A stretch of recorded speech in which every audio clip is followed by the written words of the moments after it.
অংশ তেলাওয়াত করেছি, যেই অংশটি ইসলামের একটি গুরুত্বপূর্ণ কায়েদা বা একটি নিয়ম, একটি বিধান। বিভিন্ন সময়ে আমরা বিভিন্ন বিষয়ে সিদ্ধান্ত সহজে খুঁজে পাই না, যার ফলে অনেক জিজ্ঞাসা এসে থাকে যে এই কাজটা কিভাবে করবেন বা এই কাজটা করতে পারবেন কি না, অথবা এই জায়গায় অংশগ্রহণ করা যাবে কি না, এই কাজ বা এই ব্যক্তিকে তার কাজে সহযোগিতা দেওয়া যাবে কি না।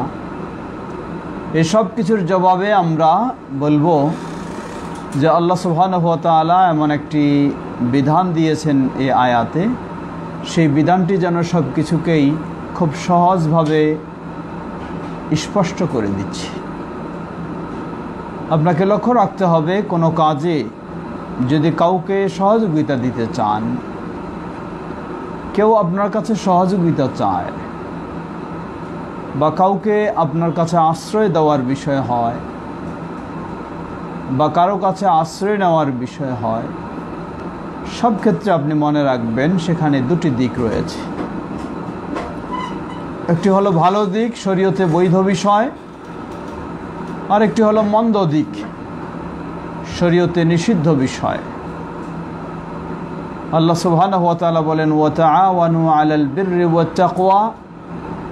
যদি ভালো দিক হয়, শরীয়ত সম্মত বিষয় হয়, তাকওয়ার বিষয় হয়, কল্যাণের বিষয় হয়, পুণ্যের বিষয় হয়, সওয়াবের বিষয় হয়, আল্লাহ বলেন ওয়া তাআওয়ানু, তোমরা পরস্পরের সহযোগিতা দাও। তাহলে সেই ক্ষেত্রে আপনি সিদ্ধান্ত নেবেন যে সেই ব্যক্তিকে আপনি সহযোগিতা দেবেন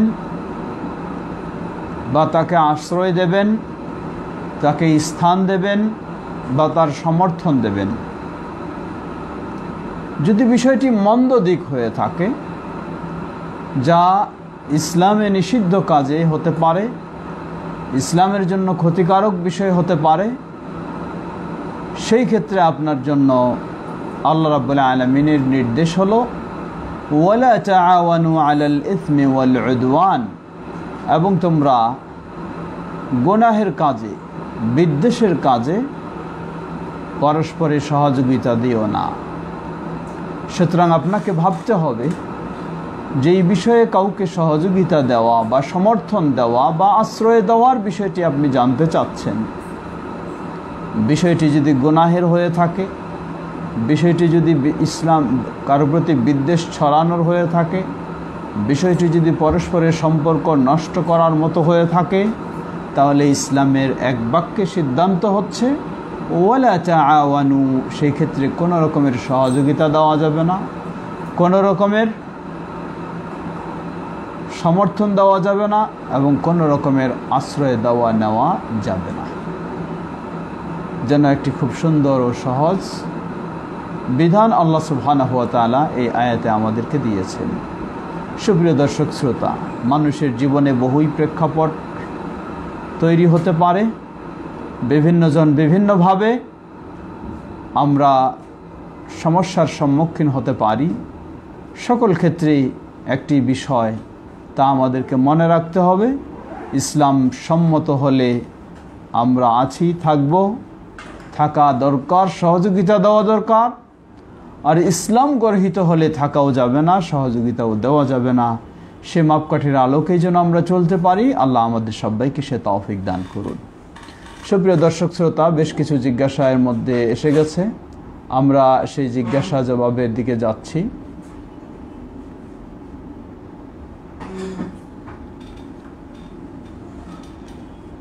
আমাদের এক ভাই প্রশ্ন করেছেন, আরেফিন সিমন, তিনি প্রশ্ন করেছেন, ওয়ালাইকুম আসসালাম ওয়া রাহমাতুল্লাহ, মহিলা টিচারের ক্লাস করলে গুনাহ হবে কি? জবাব, মহিলা টিচারের ক্লাস কোনো পুরুষ ছাত্র, প্রাপ্তবয়স্ক যদি কোনো মহিলা টিচারের ক্লাসে অংশগ্রহণ করে, তাহলে গুনাহ হবে কি না? জবাব, লক্ষ্য করতে হবে মহিলা টিচারের অবস্থানটা কী ধরনের। মহিলা টিচার যদি মার্জিতভাবে এসে থাকে, নিজে হেজাব ব্যবহার করে পূর্ণভাবে, সব কিছু বিষয় যদি তার ঠিক থাকে, যুবক ছাত্রদের তার প্রতি কোনো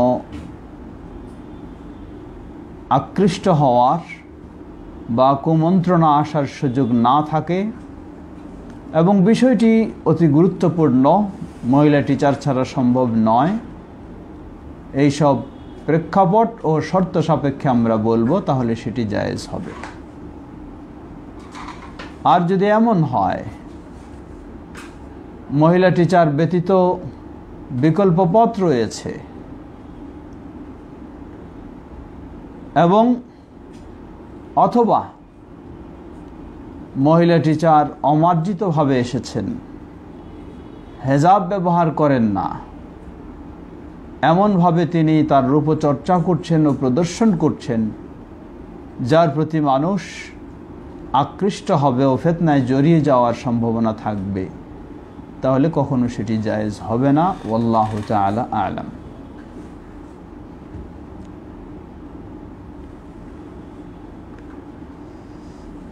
আর অনেক ভাই প্রশ্ন করেছেন, সালাম জানিয়েছেন, আল্লাহ সবাইকে ভালো রাখুন।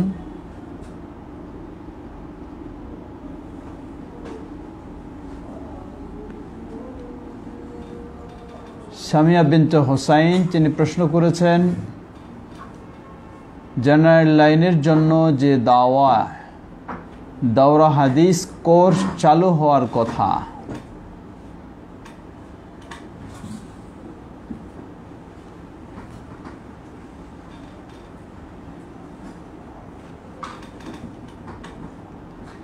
সেখানে কি মেয়েদের সুযোগ থাকবে?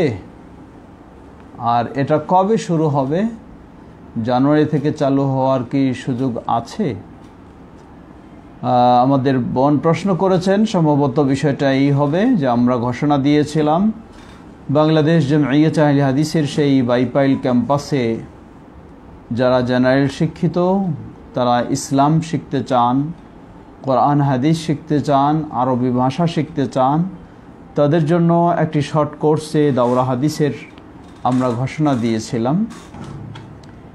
তো কদ্দারাল্লাহু মা শাআ ওয়া ফাআল, আল্লাহ রাব্বুল আলামিনের ইচ্ছা, এর মাঝে 2020 প্রস্তুতির যে সমস্ত বিষয় ছিল, করোনার কারণে বলা যেতে পারে সব বিষয়ে বিঘ্নতা সৃষ্টি হয়েছে, যার ফলে 2021 সালে জানুয়ারিতে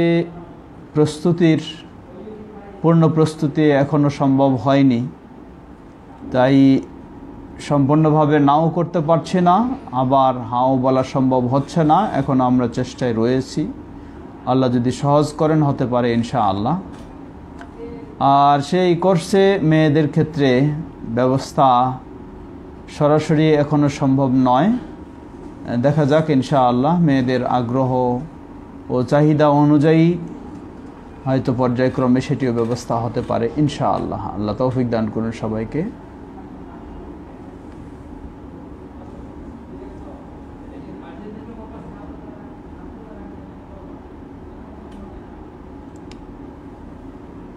ওয়ালিদ ভাই তিনি প্রশ্ন করেছেন,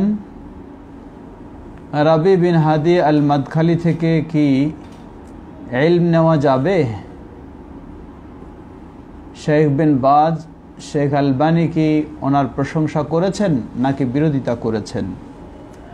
জবাব, রবি বিন হাদি, ডক্টর রবি বিন হাজি আল মাদখালি হাফিজাহুল্লাহ, তিনি একজন স্পষ্টবাদী মানুষ, যিনি বলা যেতে পারে বাতিল চিন্তা ও ফেরকাগুলির একটি বড় আতঙ্ক এবং সালাফি মানহাজের স্পষ্টভাষী। সুতরাং যিনি শেখ ইবনে বাজ রাহিমাহুল্লাহর সরাসরি ছাত্র, শেখ ইবনে বাজ রাহিমাহুল্লাহ তার বিষয়েও ভালো বলেছেন, শেখ সালেহ ফৌজান হাফিজাহুল্লাহ তিনিও ভালো বলেছেন, শেখ আলবানী রাহিমাহুল্লাহ বলেছেন। সুতরাং ডক্টর রবি বিন হাদি আল মাদখালি হাফিজাহুল্লাহর কাছ থেকে অবশ্যই ইলম নিতে পারবেন, এটি বলার অপেক্ষা রাখে না। যারা বিভিন্ন ফিরকা চিন্তায় ইসলাম পালন করতে চান, তিনি তাদের সবচেয়ে কঠোর প্রতিবাদী হওয়ার কারণে তারা তার বিষয়ে বিভিন্ন রকমের অপপ্রচার ছড়িয়ে থাকে, যেটি অবশ্যই মনে রাখতে হবে এবং সেক্ষেত্রে আমাদের সকলকে সচেতন থাকতে হবে। প্রশ্ন এসেছে, আমাদের আরেক ভাই প্রশ্ন করেছেন, মাহির আবেদ। তিনি বলছেন যে রুকু থেকে উঠে বুকে হাত বাঁধা যাবে? কিছু কিছু মানুষকে দেখি রুকু থেকে উঠে বুকে হাত বাঁধে। রুকু থেকে উঠে বুকে হাত বাঁধার কয়টি হাদিস বলেন? বাঁধার কয়টি হাদিস বলেন?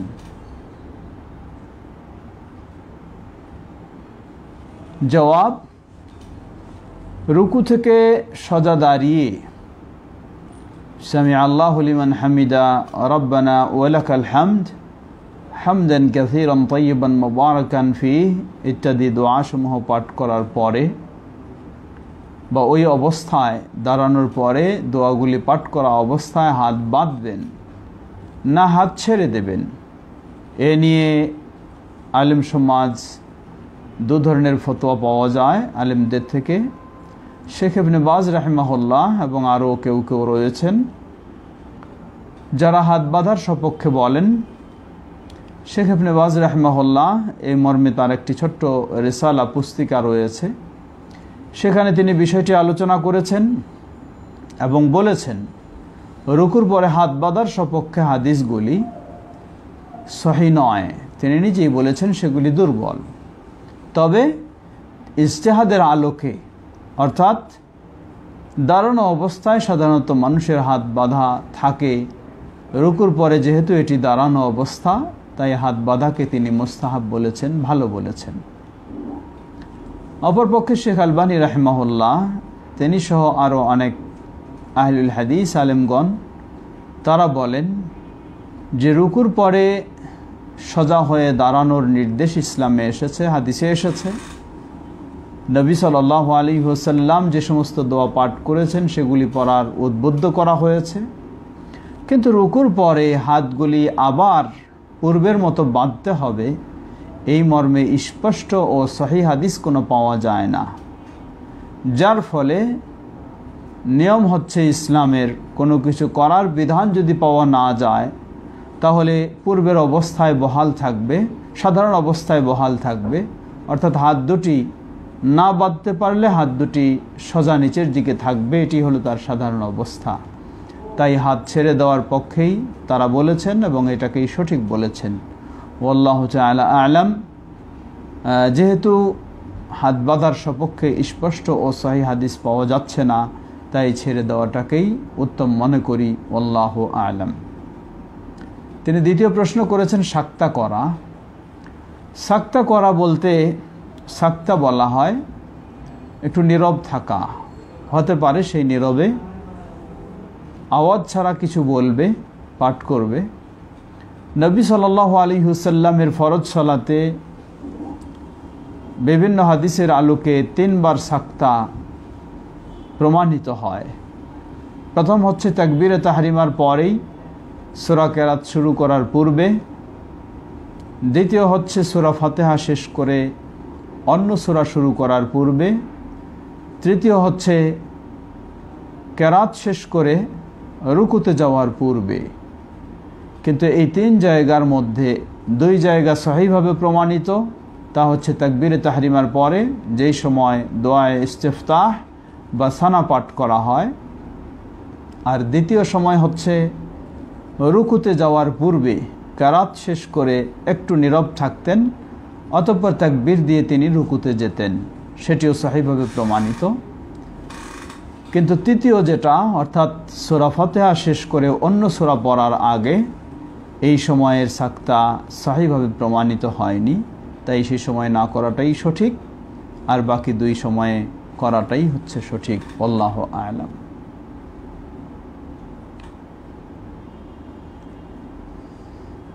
আমিনুল ইসলাম ভাই আমাদের প্রশ্ন করেছেন, ওয়ালাইকুম আসসালাম রহমতুল্লাহ, বেতের নামাজ কি সুন্নাত নাকি না পড়লে কি কোনো সমস্যা হবে? জবাব, বেতের সালাত সুন্নাহ না ওয়াজিব এ নিয়ে কিছু মতামত রয়েছে। হানাফি মাযহাবে বলা হয় ওয়াজিব, আর হাদিসের আলোকে বলা হয় সেটি সুন্নাতে মুআক্কাদা। আলী রাদিয়াল্লাহু তাআলা আনহু থেকে সহিহভাবে প্রমাণিত, তিনি বলেন, আলী রাদিয়াল্লাহু আনহু থেকে এই ধরনের একটি প্রমাণ রয়েছে, তিনি বলেন যে এটি অপরিহার্য নয়, ওয়ালাকিন্নাহা সুন্নাতুন সান্নাহা রাসূলুল্লাহ সাল্লাল্লাহু আলাইহি সাল্লাম, বরং এটি একটি সুন্নাহ যা রাসূল সাল্লাম চালু করেছেন। সুতরাং আমরা বলবো এটি সুন্নাতে মুআক্কাদা, তবে এর গুরুত্ব যথেষ্ট রয়েছে, এই জন্য অবহেলা করা উচিত নয়। আল্লাহু তাআলা আ'লাম।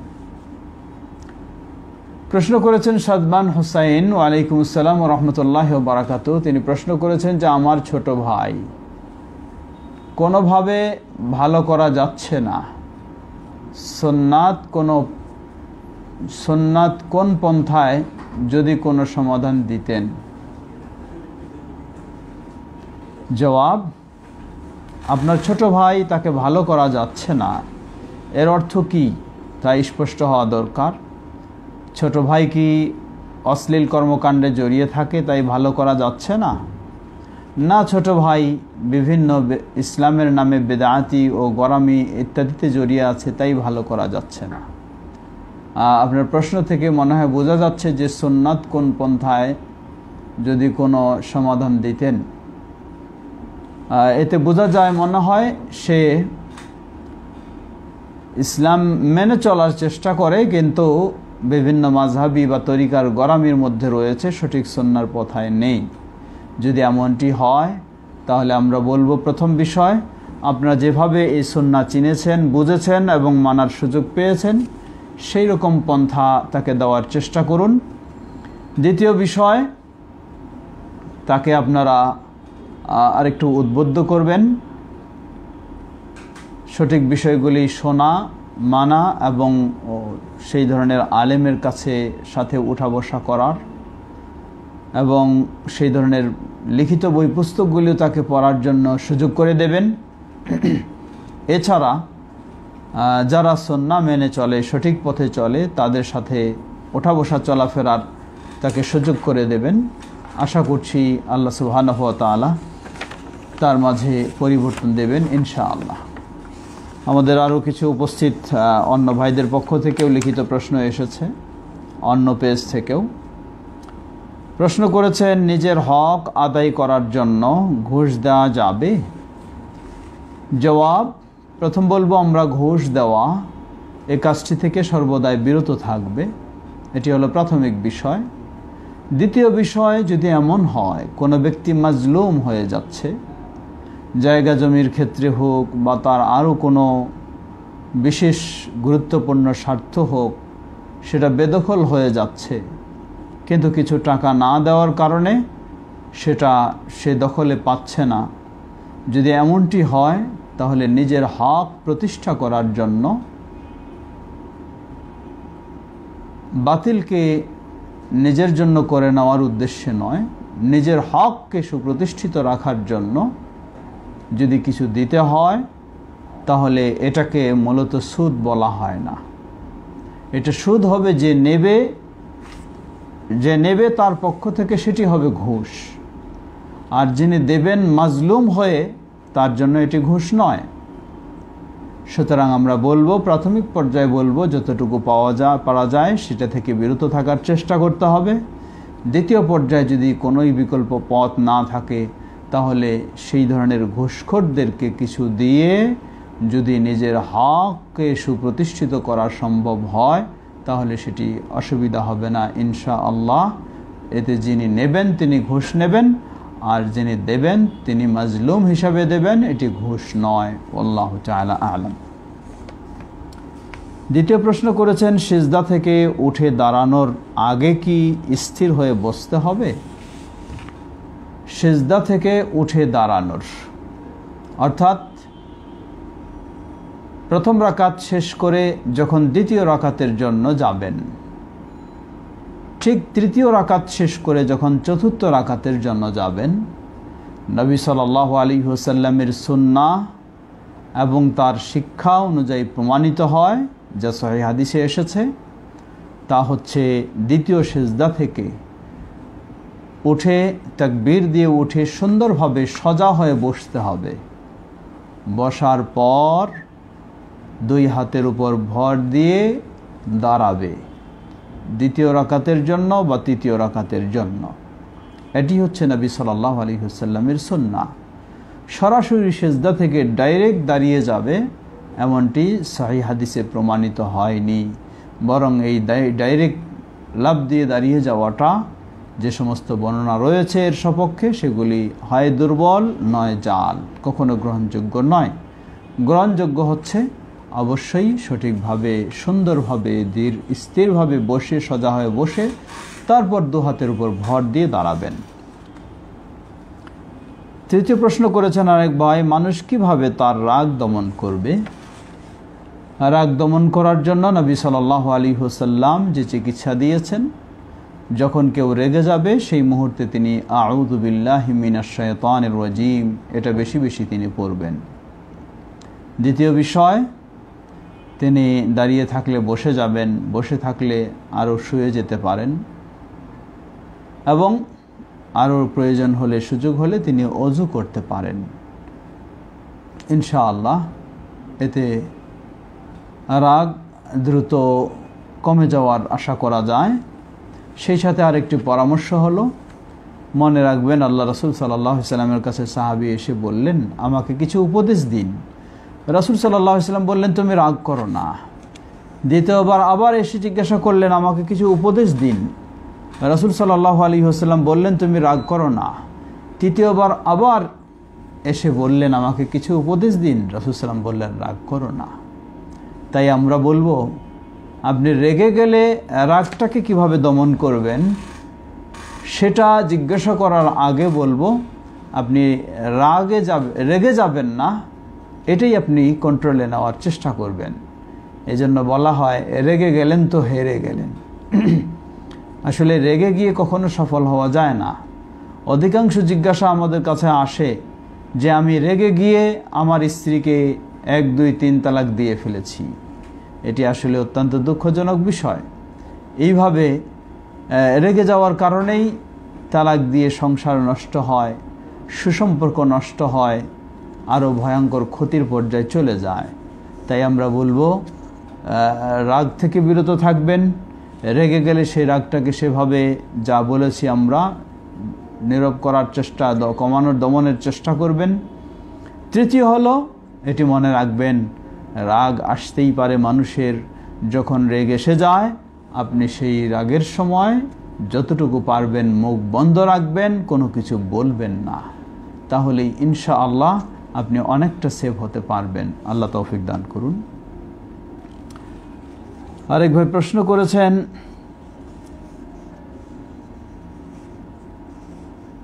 খুতবার বসার নিয়ম কি প্রথমে না শেষে? খুতবায় বসার নিয়ম, প্রশ্নটি একটু অস্পষ্ট মনে হচ্ছে। যদি খতিবের কথা হয়, যিনি খুতবা দেবেন, তাহলে সেই খতিবের বসার নিয়ম হচ্ছে, তিনি প্রথমেই মসজিদে প্রবেশ করেই সরাসরি, সুন্নাহ হচ্ছে সরাসরি মেম্বারে গিয়ে দাঁড়িয়ে সালাম দিয়ে তারপরে বসা, মেম্বারে বসবেন। অতঃপর তিনি আজান শেষ হলে জবাব দিয়ে তারপর দাঁড়াবেন, দাঁড়িয়ে খুতবা শুরু করবেন। এটি হলো প্রথম খুতবা। প্রথম খুতবা শেষ করে তিনি আবার বসবেন, বসে আবার তিনি দাঁড়াবেন, দ্বিতীয় খুতবা শুরু করবেন। দ্বিতীয় খুতবা শেষ করে আর কোনো বসার নিয়ম নেই, তিনি সেখান থেকে নেমে যাবেন, নেমে গিয়ে জামাতে সালাতে দাঁড়াবেন। সুতরাং বসা হলো 2 বার। প্রথম খুতবার শুরুতেই তিনি প্রথমে মেম্বারে দাঁড়িয়ে সালাম দিয়ে বসবেন, অতঃপর খুতবা দেবেন, অতঃপর বসবেন, অতঃপর দাঁড়িয়ে আবার দ্বিতীয় খুতবা প্রদান করবেন। আরও কিছু জিজ্ঞাসা এসেছে, আমরা সেগুলিতেও যাব। আবার এই পেজের মধ্যে জিজ্ঞাসাগুলি আমরা যাচ্ছি।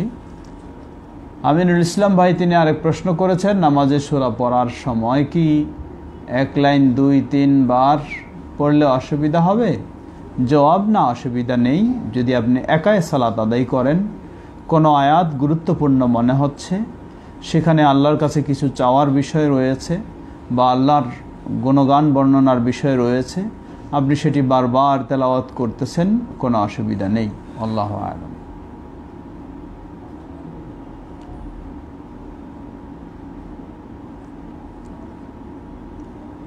এমডি আহমেদ আমিন তিনি প্রশ্ন করেছেন, ওয়ালাইকুম আসসালাম রহমতুল্লাহ।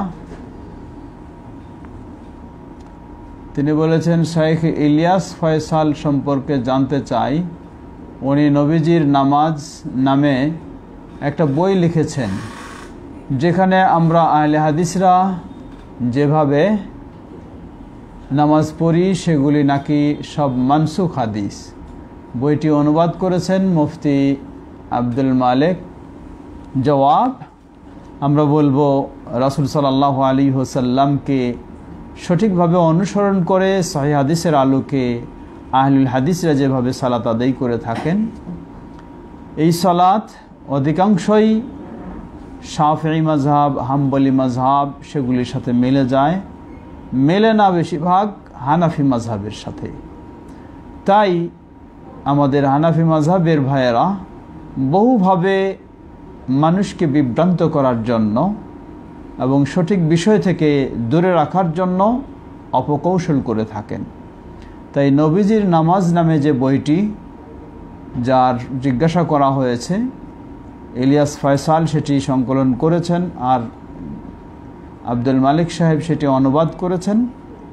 কোনো সন্দেহ নেই আহলুল হাদিসদের আমলের বিষয়গুলি সেখানে মানসুখ বলা হয়েছে। এটি হলো তাদের সাধারণ একটি সূত্র বা সাধারণ একটি কৌশল। যেই জিনিসটি তাদের সাথে মিলবে না সেটিকে মানসুখ বলে দিয়েই তারা ভিন্ন পথ খুঁজবেন। সুতরাং এই বইটি কখনোই গ্রহণযোগ্য নয়, এটি অবশ্যই বর্জনীয়, তাই তা অনুসরণ করা যাবে না। আল্লাহু আ'লাম।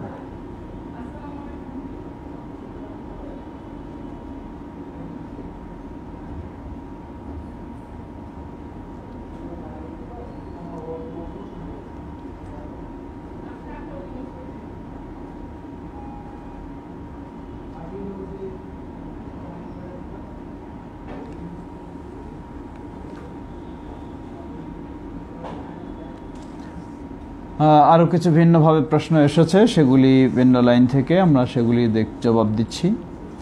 জিজ্ঞাসা করেছেন, মূল মসজিদে মহিলাদের জায়গা সংকুলান না হওয়ার কারণে মসজিদের ডান পাশে রাস্তা আছে, রাস্তার পরে ফাঁকা জায়গা আছে, সেখানে কি তাদের জন্য জুমার সালাতের ব্যবস্থা করে দিলে শরঈ বিধান লঙ্ঘন হবে কি?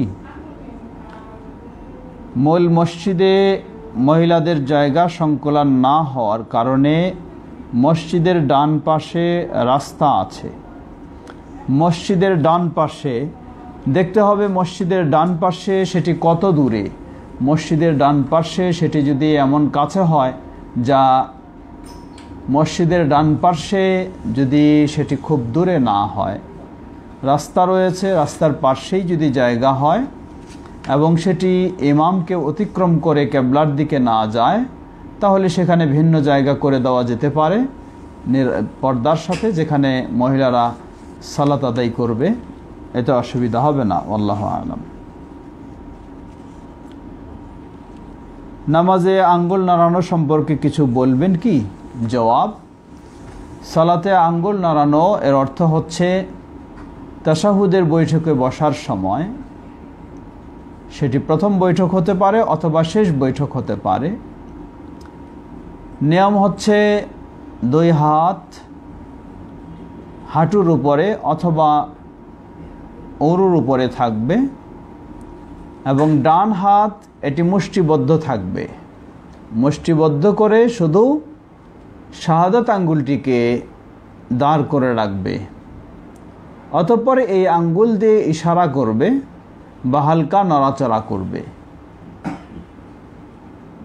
যেমনইভাবে আমরা বলবো, যারা শুধু ইল্লাল্লাহ বলার সময় বা আশহাদু বলার সময় আঙ্গুল তুলে থাকেন, এটি যেমন সুন্নাহসম্মত নয়, তেমনইভাবে আবার বলবো, কেউ যদি এই আঙ্গুলটা এমন তুফান বেগে নড়াতে থাকেন যা মানুষকেও হয়তো বিরক্তিতে নিয়ে আসতে পারে, সেটাও ঠিক নয়।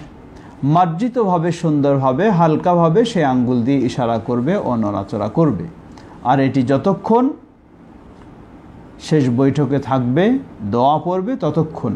কারণ এক হাদিসে এসেছে আল্লাহ রাসূল সাল্লাল্লাহু আলাইহি ওয়াসাল্লাম ইশারা করতেন ওয়ায়াদউ বিহা, এবং এর মাধ্যমে দোয়াও করতে থাকতেন। অর্থাৎ যতক্ষণ ইশারা ততক্ষণ দোয়া চলতে থাকবে। আল্লাহু তাআলা আ'লাম।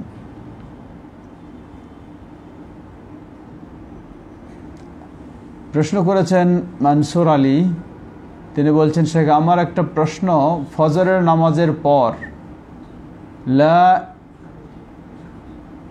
ইলাহা জিকির করে জোরে জোরে এবং পিছনে অনেক মুসল্লি সালাত আদায় করে, তা কি করা উচিত? জবাব, ফজর সালাতের পর বা যে কোনো সালাতের পর এইভাবে চিৎকার দিয়ে ইমাম কিছু মুসল্লিকে নিয়ে জিকির করবে, তা কখনোই শরীয়তসম্মত নয়। কারণ সালাম ফেরানোর পরে ইমাম ও মুক্তাদি নবী সাল্লাল্লাহু আলাইহি ওয়াসাল্লাম থেকে প্রমাণিত যে সমস্ত দোয়া ও তাসবিহ জিকির রয়েছে সেগুলি পাঠ করবে। একটু মৃদু আওয়াজে হতে পারে, হালকা একটু আওয়াজে হতে পারে, যা অন্য পরবর্তীতে মাসবুক মুসল্লি যারা তাদেরকে সমস্যায় ফেলবে না, এমন আওয়াজে পড়লে অসুবিধা নেই, সেটিও সুন্নাহসম্মত। তবে এই ধরনের জিকির করবে সবাই মিলে ইল্লাল্লাহ বা আরও কিছু বলে সমস্বরে, সেটি কখনো জায়েজ হবে না। আল্লাহু তাআলা আ'লাম। সৈয়দ তানভীর আলম তিনি জিজ্ঞাসা করেছেন, ওয়ালাইকুম আসসালাম রহমতুল্লাহ,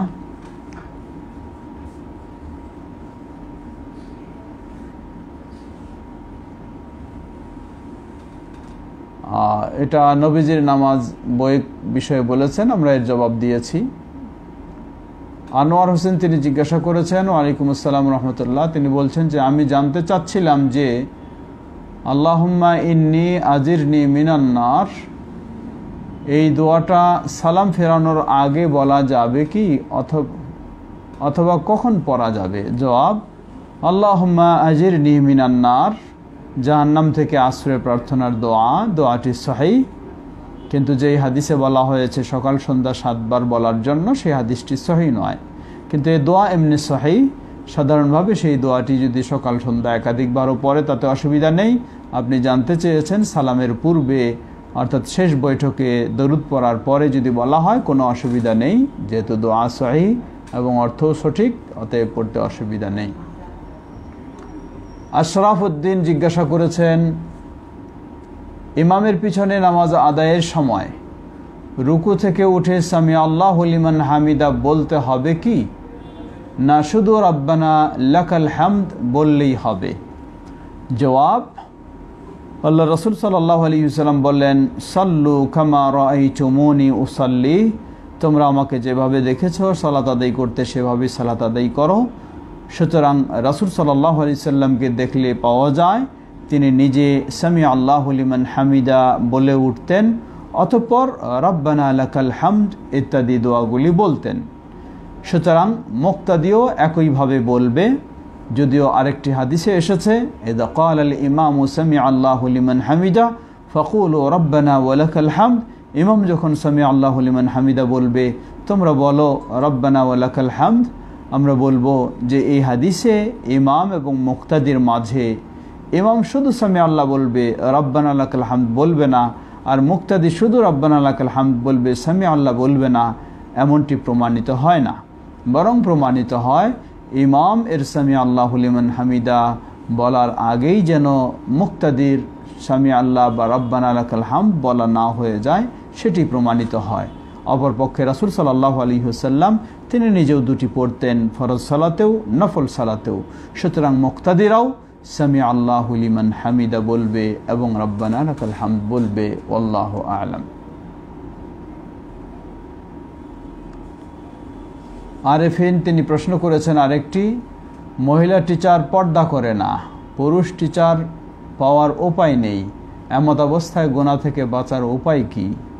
জবাব, মহিলা টিচার পর্দা করে না, পুরুষ টিচার পাওয়ার উপায় নেই, এমত অবস্থায় বাঁচার উপায় হলো বাদ দিতে হবে সেখানে ক্লাস। অথবা বিকল্প কাজ করতে পারেন, সেটি হলো কারো কাছ থেকে, কোনো মেয়েরা সেই ক্লাসে বসলে তাদের কাছ থেকে আপনি রেকর্ড করে নেবেন এবং সেই রেকর্ড থেকে আপনি ক্লাস শুনবেন পরে। আল্লাহু আ'লাম।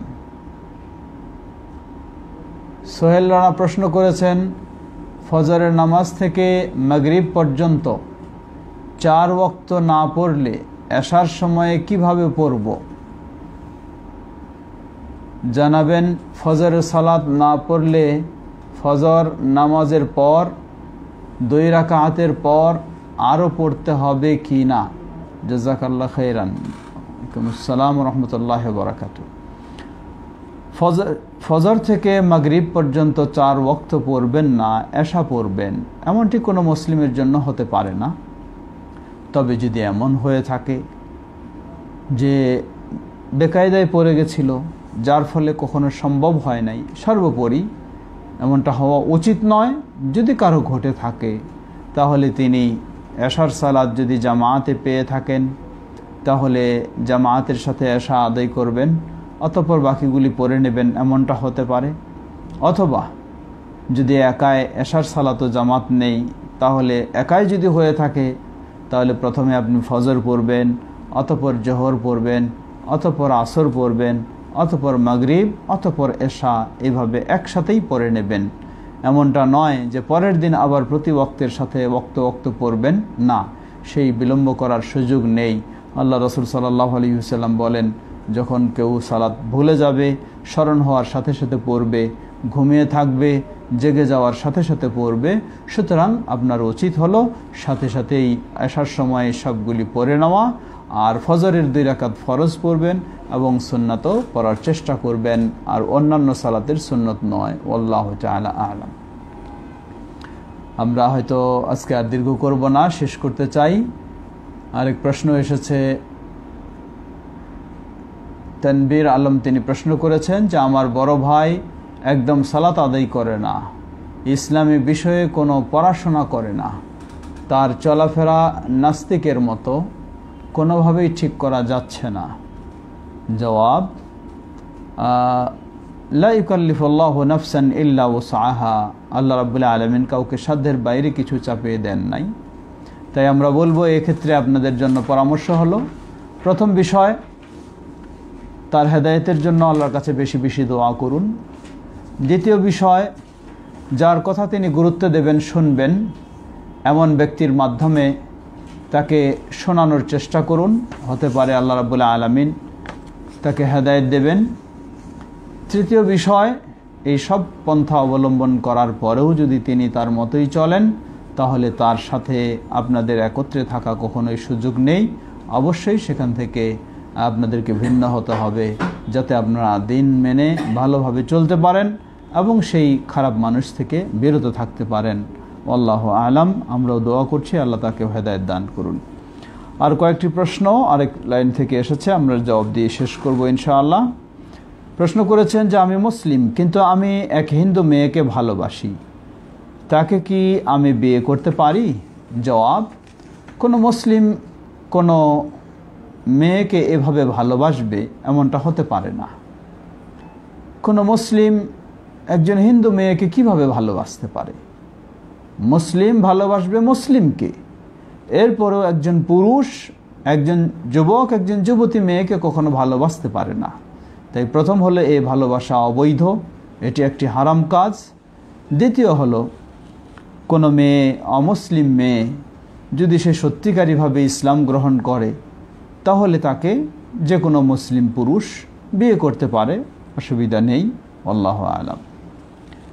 আরেক প্রশ্ন করেছেন, আমার আন্ডারে 4-5 জন কাজ করে, তারা অনেকেই দোকানদারের হক নষ্ট করে, দোকানদারের কাছে কোম্পানির দাম থেকে বেশি দামে বিক্রি করেন, আমি জেনেও বাধা দিতে পারি না, আমি কি গুনাহগার হব?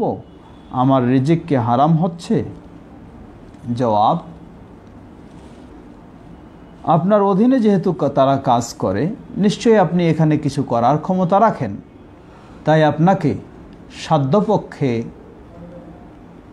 সঠিক বিষয়টি বাস্তবায়নের জন্য চেষ্টা করতে হবে।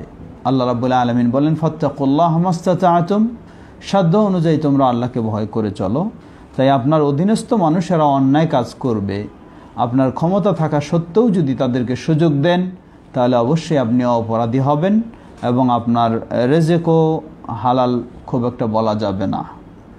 আর যদি এমনটি হয়ে থাকে, আপনার অধীনস্থ ঠিকই, কিন্তু তাদেরকে ঠিক করার মতো আপনার কোনোই ক্ষমতা নেই, কোনোই উপায় নেই, আপনি সাধ্যপক্ষে নিজে ঠিকভাবে চলার চেষ্টা করছেন, তাহলে ইনশাআল্লাহ অসুবিধা নেই। আল্লাহু তাআলা আলাম।